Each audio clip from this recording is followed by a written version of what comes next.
اعلموا أنما الحياة الدنيا لعب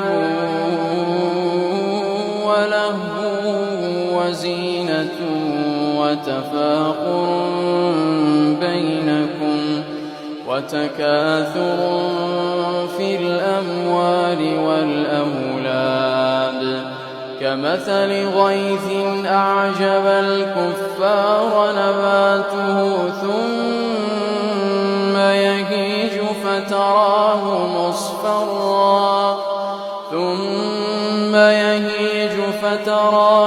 مصفرا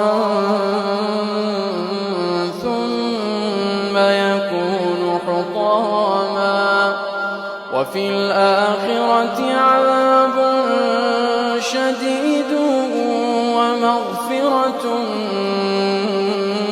من الله ورضوان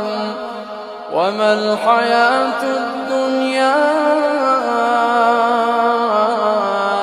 إلا متاع الغرور سابقوا إلى مغفرة من ربكم